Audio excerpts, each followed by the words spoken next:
முக்கிய செய்திகள். லண்டன் கலவரம் மேலும் பல இடங்களுக்கு பரவியது. நாடாளுமன்றத்தின் அவசர கூட்டத்தை நாளை கூட்டுகிறார் பிரதமர் கேமரூன்.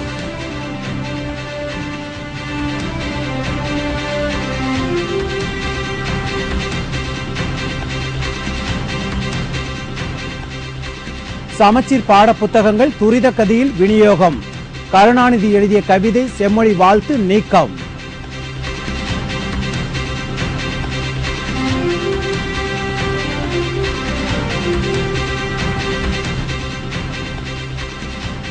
தனியார் மின் நிறுவனங்களுக்கு அனுமதி அளிப்பதில் உள்ள குறைபாடே மின் பற்றாக்குறைக்கு காரணம்.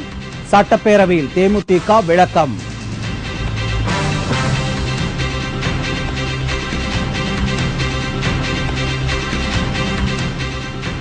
அண்ணா ஹசாரே உண்ணாவிரதம் இருக்க புதிய இடம். டெல்லி போலீசார் அனுமதி.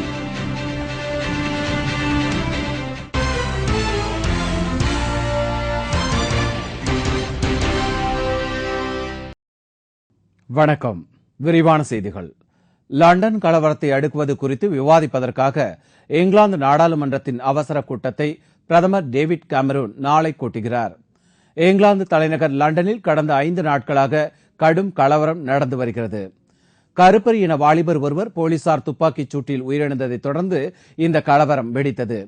போலீசாருக்கு எதிராக தெருக்களில் கலவரத்தில் ஈடுபட்டவர்கள் வணிக வளாகங்கள், போலீஸ் வாகனங்கள் என கண்ணுக்கு தெரிந்தவற்றையெல்லாம் தீ வைத்து கொளுத்தினார்கள். பல இடங்களில் கடைகள் சூறையாடப்பட்டன.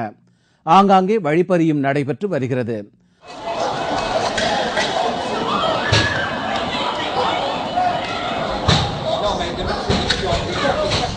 லண்டனில் தொடங்கிய கலவரம் தற்போது பிர்மிங்காம், மான்செஸ்டர், கல்ஃபோர்ட், நாட்டிங்காம், பாரிஸ்பால், லிவர்பூல் போன்ற நகரங்களுக்கும் பரவியுள்ளது. கலவரத்தை கட்டுப்படுத்த போலீசார் ஆங்காங்கே குவிக்கப்பட்டுள்ளனர். போலீசாருக்கும் கலவரக்காரர்களுக்கும் இடையே கடும் மோதல் எழுந்து வருகிறது. இதுவரை 750 பேர் கைது செய்யப்பட்டுள்ளனர். இந்நிலையில் கலவரத்தை கட்டுப்படுத்துவது குறித்து அதிகாரிகளுடன் தீவிர ஆலோசனை நடத்தி வரும் பிரதமர் டேவிட் கேமரூன் நாளை நாடாளுமன்றத்தின் அவசர கூட்டத்தையும் கூட்டியுள்ளார். கலவரத்தை ஒடுக்க பிளாஸ்டிக் குண்டுகள் பயன்படுத்தவும் முடிவு செய்யப்பட்டுள்ளது. அதிகரித்து வரும் வன்முறையால் லண்டன் மற்றும் பிற நகரங்களில் பதற்றமான சூழ்நிலை காணப்படுகிறது. இந்த கலவரத்தால் லண்டனில் அடுத்த ஆண்டு நடைபெறவுள்ள ஒலிம்பிக் போட்டி மற்றும் உலக கால்பந்து போட்டி கேள்விக்குறியாகி உள்ளது. உச்சநீதிமன்ற உத்தரவை தொடர்ந்து சமச்சீர் கல்வி பாட புத்தகங்கள் தமிழகம் முழுவதும் இன்று துரித கதியில் விநியோகிக்கப்பட்டன. சமச்சீர் கல்வி தொடர்பாக நடந்து வந்த வழக்கில் உடனடியாக சமச்சீர் பாடத்திட்டத்தை அமல்படுத்த வேண்டும் என்று தமிழக அரசிற்கு உச்சநீதிமன்றம் உத்தரவிட்டது. அடுத்த 10 நாட்களில் மாணவர்களுக்கு சமச்சீர் பாட புத்தகங்கள் வழங்க வேண்டும் என்றும் நீதிபதிகள் தெரிவித்தனர். இதையடுத்து அரசு பிறப்பித்த உத்தரவுப்படி தமிழ்நாடு முழுவதும் அரசு கிடங்குகளில் இருந்த சமச்சீர் கல்வி பாட புத்தகங்கள் அந்தந்த பள்ளிகளுக்கு விநியோகிக்கும் பணி தொடங்கியது. சமச்சீர் பாட புத்தகத்தில் இடம்பெற்றுள்ள முன்னாள் முதல்வர் கருணாநிதி எழுதிய கவிதைகள், செம்மொழி வாழ்த்து, சங்கமம் உள்ளிட்ட பல பாடங்களை நீக்கி மாணவர்களுக்கு வழங்கப்பட்டுள்ளது. நீக்கப்படவுள்ள 41 பக்கங்களில் ஸ்டிக்கர் ஒட்டியும் கருப்பு மையாலும் அழிக்கப்பட்டுள்ளது. சென்னை சைதாப்பேட்டையில் உள்ள அரசு மகளிர் மேல்நிலைப்பள்ளி கிடங்கில் வைக்கப்பட்டிருந்த சமச்சீர் கல்வி பாடப்புத்தகங்கள் நகரின் பல பள்ளிகளுக்கு மினி லாரிகள் மூலம் கொண்டு செல்லப்பட்டன. இதேபோல் காஞ்சிபுரம், திண்டுக்கல் மாவட்டங்களில் உள்ள அரசு மற்றும் தனியார் பள்ளிகளுக்கு சமச்சீர் பாடப்புத்தகங்கள் விநியோகிக்கும் பணி தீவிரமாக நடைபெற்றது. தனியார் மின் நிறுவனங்களுக்கு அனுமதி அளிக்கும் போது மாநில அரசுகளையும் மத்திய அரசு கலந்து ஆலோசிக்க வேண்டும் என்று சட்டப்பேரவையில் இன்று தேமுதிக வலியுறுத்தியது. தமிழக சட்டப்பேரவையில் இன்று கேள்வி நேரத்தின் போது பேசிய சட்டமன்ற எதிர்க்கட்சி துணைத் தலைவர் பண்ருட்டி ராமச்சந்திரன், தனியார் மின் உற்பத்தி நிலையங்களுக்கு அனுமதி அளிக்கும் போது மத்திய அரசு மாநில அரசுகளையும் கலந்து ஆலோசித்தால் நல்லது என்று கூறினார். மாநில அரசை கலந்து ஆலோசிக்காமல் அனுமதி வழங்கப்படுவதால் தான் மின் பற்றாக்குறையும் நஷ்டங்களும் ஏற்படுவதாக தெரிவித்த அவர், இது தொடர்பான சட்டத்தை திருத்துவதற்கு தமிழக அரசு மத்திய அரசை வற்புறுத்துமா என்றும் கேள்வி எழுப்பினார். இதற்கு பதில் அளித்து பேசிய மின்துறை அமைச்சர் நத்தம் விஸ்வநாதன், இந்த பிரச்சனை அரசின் கொள்கை விஷயம் என்பதால் ஒரு சுமூகமான முடிவு எடுத்து அதற்கான நடவடிக்கையை முதலமைச்சர் செல்வி ஜெயலலிதா எடுப்பார் என்று பதிலளித்தார். நாட்டில் ஊழலை ஒழிக்க 2வது சுதந்திர போராட்டத்தை தொடங்க வேண்டும் என்று சமூக ஆர்வலர் அண்ணா ஹசாரே உறுதிபட தெரிவித்துள்ளார். நாடாளுமன்றத்தில் மத்திய அரசு தாக்கல் செய்துள்ள வரைவு லோக்பால் மசோதாவில் பிரதமருக்கும் நீதிபதிகளுக்கும் விசாரணை வரம்பில் இருந்து விலக்கு அளிக்கப்பட்டுள்ளது. இந்த மசோதாவால் லஞ்சத்தை முற்றிலுமாக ஒழிக்க முடியாது என்றும் வலுவான மசோதாவை தாக்கல் செய்ய வலியுறுத்தியும் வருகிற 16ஆம் தேதியன்று உண்ணாவிரத போராட்டம் நடத்தப்போவதாகவும் அண்ணா ஹசாரே அறிவித்துள்ளார்.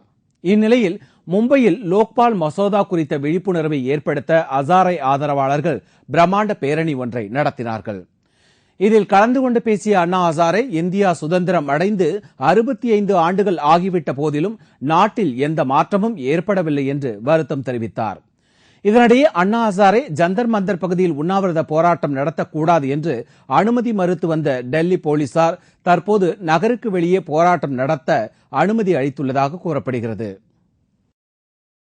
நாடாளுமன்ற தாக்குதல் வழக்கில் தூக்கு தண்டனை விதிக்கப்பட்டுள்ள அப்சல் குருவின் கருணை மனுவை நிராகரிக்க வேண்டும் என்று மத்திய உள்துறை அமைச்சகம் குடியரசுத் தலைவருக்கு பரிந்துரைத்துள்ளது.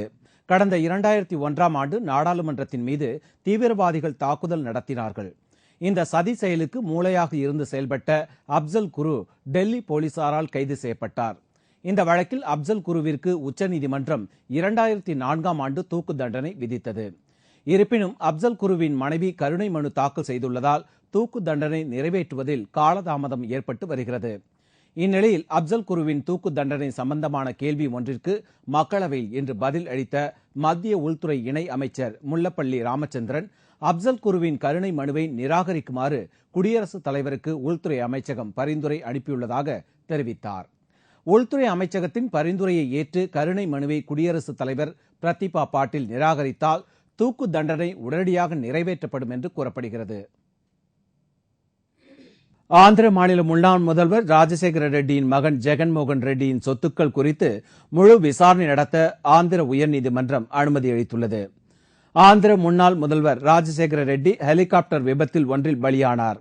அதன் பிறகு முதல்வராவதில் ராஜசேகர ரெட்டியின் மகன் ஜெகன்மோகன் ரெட்டிக்கும் ஆந்திர காங்கிரஸ் மூத்த தலைவர்கள் சிலருக்கும் இடையே கடும் போட்டாபோட்டி ஏற்பட்டது.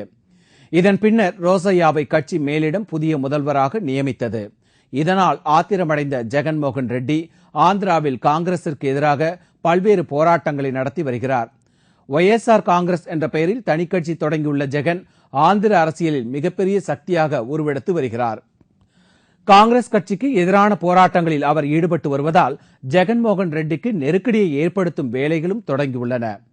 அண்மையில் ஜெகன்மோகன் ரெட்டியின் சொத்துக்கள் குறித்து விசாரிக்க கோரி ஆந்திர உயர்நீதிமன்றத்தில் பொதுநல வழக்கு ஒன்று தொடரப்பட்டது. இதில் ஜெகனின் சொத்துக்களை விசாரித்து அறிக்கை தாக்கல் செய்யுமாறு உயர்நீதிமன்றம் சிபிஐக்கு உத்தரவிட்டது. இதன்படி ஜெகனின் சொத்துக்களை விசாரிக்க சிபிஐ அதிகாரிகள் தங்களது விசாரணை அறிக்கையை உயர்நீதிமன்றத்தில் தாக்கல் செய்தனர். இந்த அறிக்கையை இன்று விசாரணைக்கு எடுத்துக்கொண்ட ஆந்திர உயர்நீதிமன்றம் ஜெகனின் அனைத்து சொத்துக்கள் குறித்தும் முழு விசாரணை நடத்த சிபிஐக்கு அனுமதி அளித்துள்ளது. ஜெகன்மோகன் ரெட்டி பல ஆயிரம் கோடி ரூபாய் சொத்துக்களை குவித்திருப்பதாக அம்மாநில எதிர்க்கட்சிகள் குற்றம் சாட்டி வருவது குறிப்பிடத்தக்கது. கர்நாடகாவில் சுரங்க ஊழல் குறித்து விசாரணை நடத்திய லோக் ஆயுக்தா அறிக்கையில் எடியூரப்பா மீது குற்றம் சாட்டப்படவில்லை என்று புதிய முதல்வராக பொறுப்பேற்றுள்ள சதானந்த கவுடா தெரிவித்துள்ளார். கர்நாடக அரசியல் நிலவரம் குறித்து கட்சி மேலிட தலைவர்களுடன் ஆலோசிப்பதற்காக டெல்லி சென்றுள்ள கவுடா அங்கு செய்தியாளர்களிடம் பேசுகையில் லோக் ஆயுக்தா விசாரணை அறிக்கையில் எடியூரப்பாவின் பெயரே இல்லை என்று தெரிவித்தார். கர்நாடக அமைச்சரவையில் தற்போது 21 அமைச்சர்கள் இடம்பெற்றிருப்பதாகவும் அமைச்சரவையில் மேலும் சிலரை சேர்ப்பது குறித்து கட்சி மேலிட தலைவர்களுடன் ஆலோசனை நடத்தியிருப்பதாகவும் சதானந்த கவுடா தெரிவித்தார். Practically, his name is nowhere appeared in the report. It is quite clear. The report is before the public domain. You can go through it. His name is not there. His son's name is there. His son's name also no indictment as far as his name is concerned. We have taken the legal opinion and only afterwards we proceeded further. Padmanabha சுவாமி கோவிலில் உள்ள 6வது ரகசிய அறை திறந்தால் நாட்டின் முன்னேற்றம் பாதிக்கப்படும் என்று தேவ பிரசன்னம் பார்க்கும் ஜோதிட வல்லுநர்கள் எச்சரித்துள்ளனர். உச்சநீதிமன்றத்தின் உத்தரவின்படி பத்மநாப சுவாமி கோவிலில் உள்ள 6வது ரகசிய அறைகளில் 5 அறைகள் திறக்கப்பட்டு கோடிக்கணக்கான ரூபாய் மதிப்புள்ள தங்க பொக்கிஷங்கள் கண்டுபிடிக்கப்பட்டுள்ளன.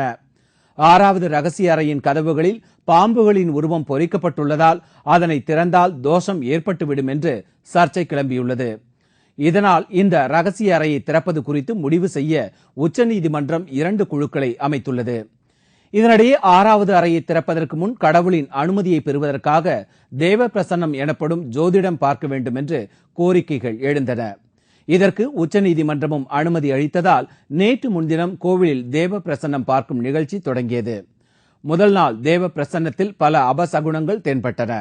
2ஆம் நாள் தேவ பிரசன்னத்தில் பொக்கிஷங்கள் எந்த இடத்தில் இருந்ததோ அதே இடத்தில் வைத்து பாதுகாக்கப்பட வேண்டும் என்று சுவாமியின் உத்தரவு தெரிந்ததாக ஜோதிடர்கள் தெரிவித்துள்ளனர்.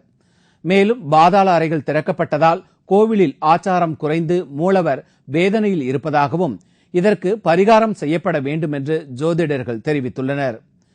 விஷயத்தை சம்பந்திച്ച് ചിന്തിക്കുമ്പോൾ അത് ചൈതന്യത്തിന്റെ അഭേദ്യമായ ചില ബന്ധമുള്ളതായ സ്ഥാനമായിട്ട് ബന്ധമുണ്ടെന്നും അതിൽ അതെ ആ സങ്കേതത്തിന്റെ അതായത് ശ്രീകോവിലിന്റെ തന്നെ അടിഭാഗത്ത് ഈ പത്മനാഭസ്വാമി സാന്നിധ്യത്തിന്റെ പുഷ്ടിക്ക് വേണ്ടി എന്നെന്നും നിലനിൽക്കാൻ വേണ്ടിയിട്ടുള്ള പല ചൈതന്യ രഹസ്യങ്ങളും ഉണ്ട്.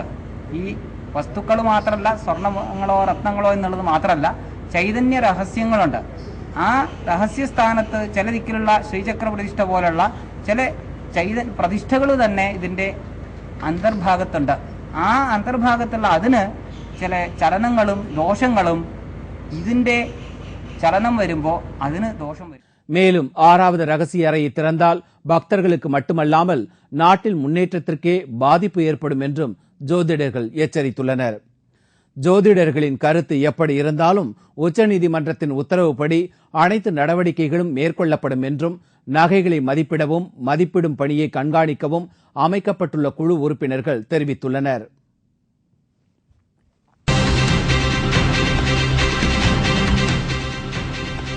நாகை அருகே சத்துணவு சாப்பிட்ட மாணவர்களுக்கு வாந்தி மயக்கம், 40க்கும் மேற்பட்டோர் மருத்துவமனையில் அனுமதி.